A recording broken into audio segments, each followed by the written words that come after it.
সেজদার রাতও ভোর হয়, নেশার রাতও ভোর হয়।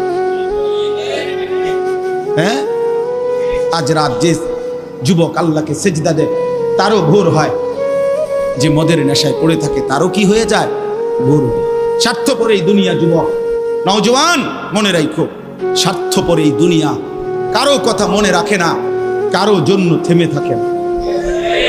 আমি এই পরশুদিন দেখছি, গতকালকের আগের দিন সকাল 6:30 বাজে আমি আমার বাজারে, ময়নামতি সাবের বাজার, ওইখানে দেখছি একটা হাইয়েস্ট গাড়ি একটা ট্রাকের মুখোমুখি হইয়া, হাইয়েস্ট গাড়িটার ড্রাইভারটা জাগাত তারে বাইরে করছে টাইম না হেসরাইয়া, কিছুক্ষণের মধ্যে লোকটা মারা গেছে।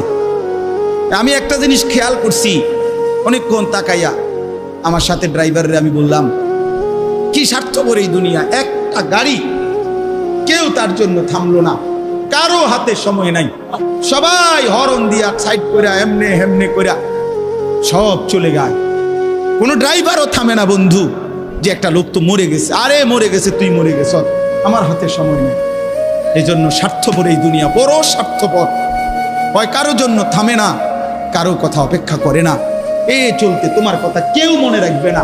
তুমি যদি নষ্ট হয়ে যাও, তুমি যদি কবরে আযাব হয়, তোমার যদি জাহান্নামের আগুন তোমারে পুড়তে হয়, আল্লাহর কসম বন্ধু, তোমার পতন তুমি করে দিলা, নিজেরে নষ্ট তুমি করে দিলা, শেষ পর্যন্ত দেখবা কেউ তোমার কথা মনে রাখবে না। এই পৃথিবী ধোঁকা, ধোঁকা। চলো এই জন্য আল্লাহর দিকে ফিরে আসি। ইল্লা মান তাবা ওয়া আমানা ওয়া আমিলা সালিহান, আল্লাহ বলে যে গুনাহ ছেড়ে দিয়ে তওবা করলো, আমি আল্লাহকে বিশ্বাস করলো এবং পুনরায় আবার নেক আমল শুরু করে দিল, ফাউলাইকা ইয়াদখুলুনাল জান্নাহ, আমি আল্লাহ ওয়াদা দিলাম, আমি আল্লাহ তাদেরকে জান্নাতেই ঢুকায়া দেব। ওয়ালা ইউজলামুনা শাইআ, কোনো জুলুম করা হবে না এক বিন্দু।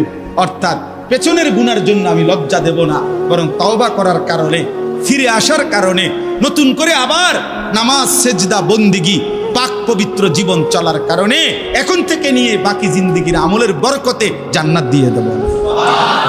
এই জন্য প্রিয় সন্তান, প্রিয় কিশোর, নওজোয়ান, যুবক, চলো ইনশাআল্লাহ বদলাইবার সিদ্ধান্ত নেই। সবাই এই পরিমাণ শাহওয়াত, এই পরিমাণ অবৈধ কামনা বাসনা, নারী ছবি অশ্লীলতা বেহায়াপনাতে মাতাল হয়ে গেছে বন্ধু, চারিদিকে, সমাজের চারিদিকে। হজ্জের সফরে ছিলাম, যে কয়দিন যাই খোঁজ খবর নিছি, দেশের খবর একটাই, হত্যা, খুন, ধর্ষণ, নারী নির্যাতন।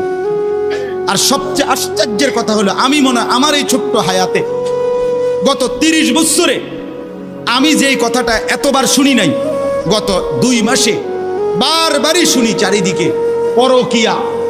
এটা এই পরিমাণ সমাজে বেড়ে গেছে, অসভ্যতা, যে স্বামী থাকতো নারী অন্য পুরুষের প্রতি আসক্ত, স্ত্রী থাকতো ওই জানোয়ার অন্য নারীতে আসক্ত, এটা খুব বেশি পরিমাণ বেড়ে যাচ্ছে, যার কারণে আপনজনকে হত্যা করতে পর্যন্ত লজ্জিত হচ্ছে না। এর চাইতে বড় আশ্চর্য, আশ্চর্য বাংলাদেশে এর চাইতে বড়, এর চাইতে দুর্ধর্ষ হত্যার ঘটনাও 2 দিনে কি হয়ে যায় খবর বোঝা যায়, কিন্তু এখানে কেন বোঝা যাচ্ছে না? বোঝা যাচ্ছে এটা স্পষ্ট, আপনজনের এটা ধামাচাপা দেওয়ার জন্য সব রকমের প্রসেসিং করা হচ্ছে, সব প্রসেসিং করা হচ্ছে।